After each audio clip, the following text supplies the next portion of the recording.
In whatever transcendental mellow my devotee worships me, I reciprocate with him. That is my natural behavior. Okay? So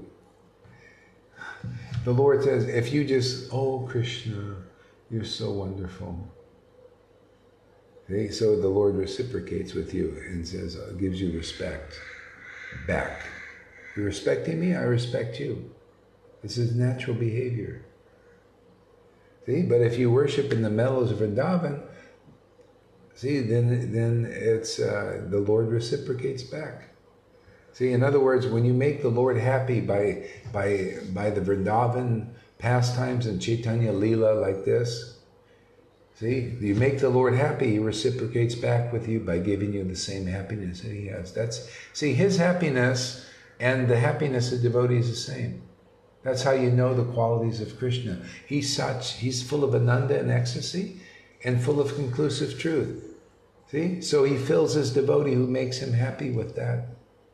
And that's how they pass this on to others. You got to sit before Krishna by sitting before his devotee who is making the Lord happy like that.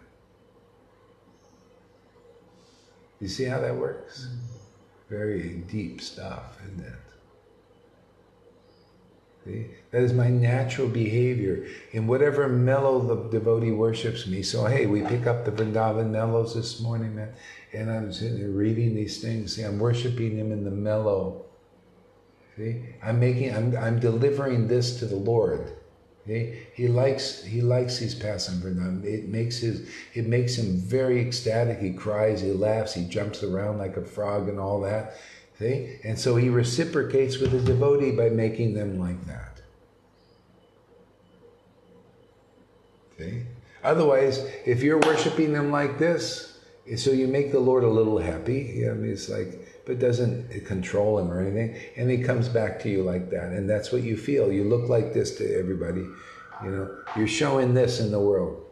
You want to show, you know, that's the supreme happiness. You want to show that? That's the devotional mellows, man. You get really intimate with Krishna and you can give realization. You see, where do you think these things come from? You ever heard anything like this before? You ever heard that verse explained like that? I never did. I never even saw that before today, but that's because of this intimate worship. Do you want realizations and revelations like this, like my students are getting here? You know, it's why even the students say, oh, God, I'd like to be like that too, where I can take a verse and explain it. But see, you can't, it's not an ego thing, false ego. You want to do it so that you're victorious in arguments and stuff. You want to do it to relish it.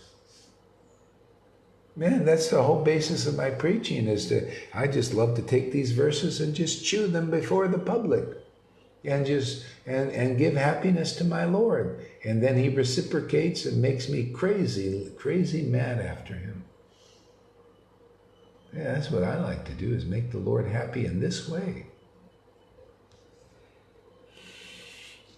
I remember you told me about Putana. Can you tell me about Kalya? Yeah, so we're dealing with poison there.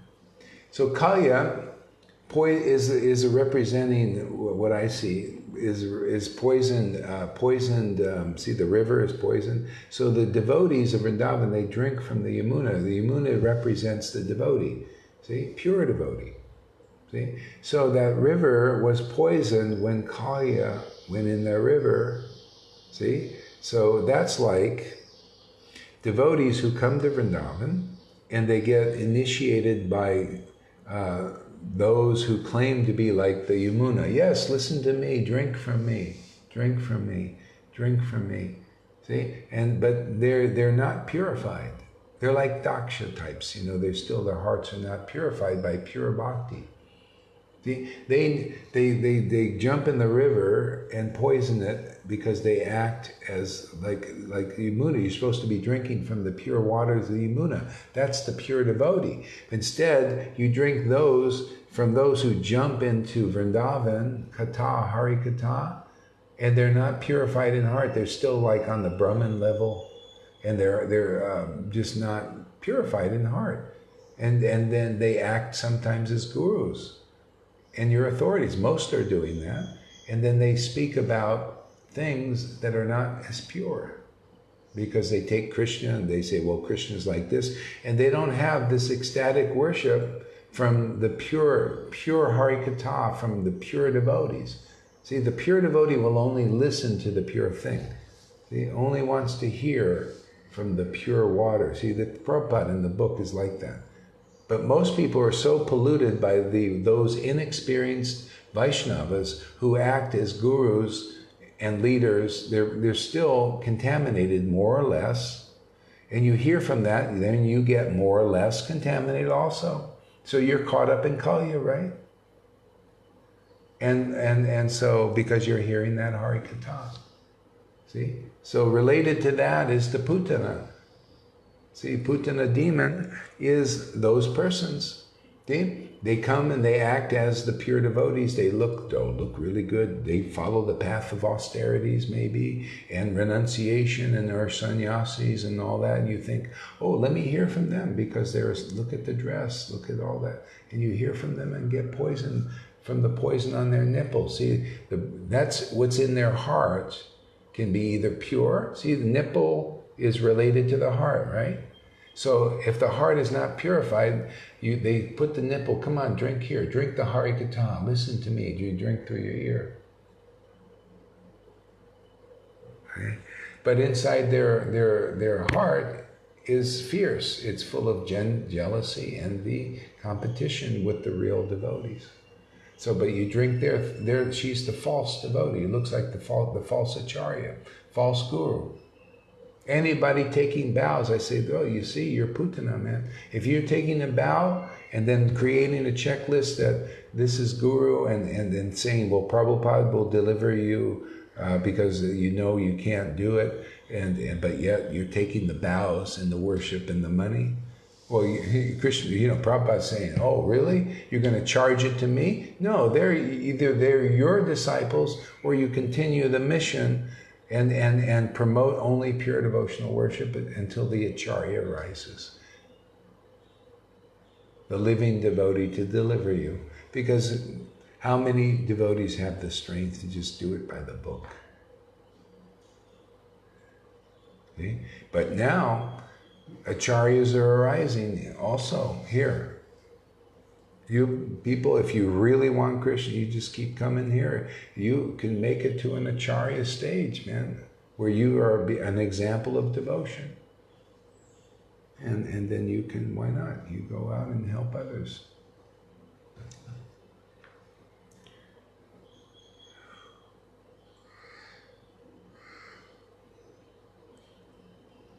So in whatever way my devotees surrender unto me, I reward them accordingly. See? So if you surrender, see, you got to learn how people surrender. See? A lot of people are surrendering to Vaidhi. That's the Lord, and He works through His Vaidhi representatives, right? You're surrendering there. I reciprocate. I give you Vaidhi back. You worship me in awe and reverence, like your gurus and teachers, then I give you Vaidhi back. Whatever way you surrender unto me, I reward you accordingly. See? So those who are coming here, it's the same principle. I'm speaking a message, certain message, different than the Ritviks and the living, everybody, different than everybody. And the funny thing, everybody but Prabhupada, who is in the real line.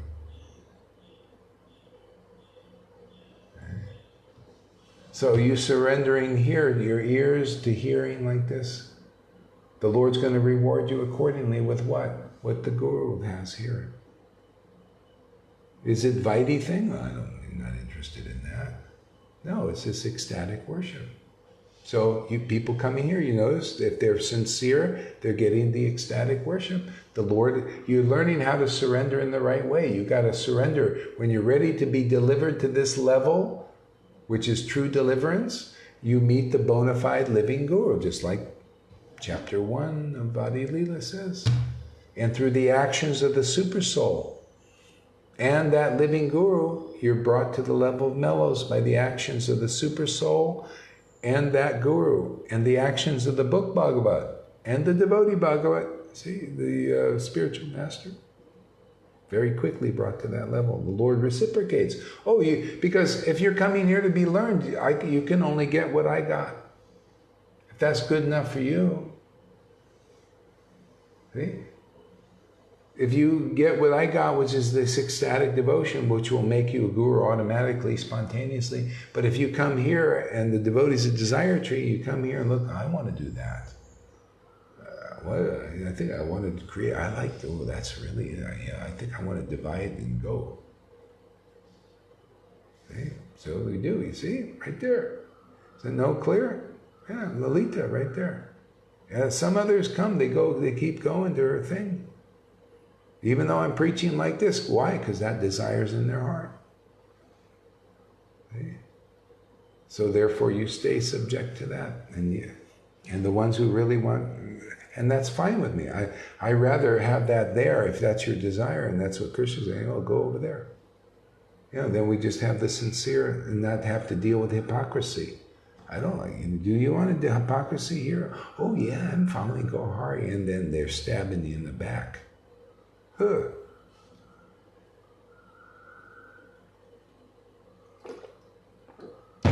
It's poison all the way around, Tom, so just, Even like Meena told me the story. She went to listen to a Yogananda disciple. She thought, well, let me go and preach to him or something. But she ended up getting preached to because he's the one talking. He's talking and she's listening, and she got paralyzed. It couldn't move. That happens to me. I hear these people sometimes, these loud, aggressive kirtans, and that's what these guys, that's the weapon of Maya, is this aggression. They're very aggressive. It's like, so you can understand how to counteract that weapon is knowledge. You understand these aggressive persons, they come and, Gaurahari, blah, blah, blah, blah. Really loud, mean. You hear it in their writings. Full of anger, hatred, the demons, man, demon inside. That's what it is. See, it's coming out. That's what happens. Hey, man, it's polarizing here. It brings out, you come out of what Prabhupada was preaching, all this, and they came in delegation. Demons came out of these so-called nice acharyas that had their followers and disciples who believed he's going to take them back to Godhead. And the demoniac shit came out.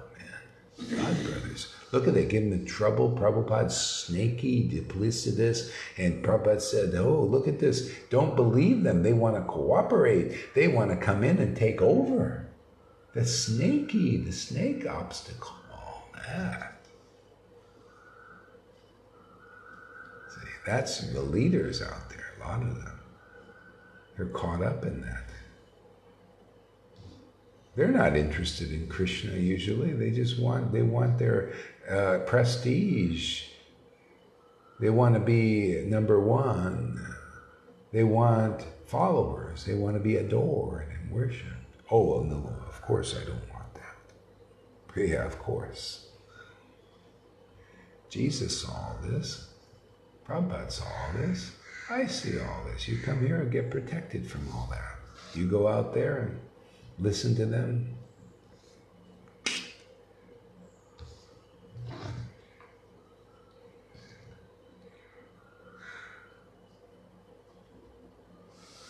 So I'll stop here.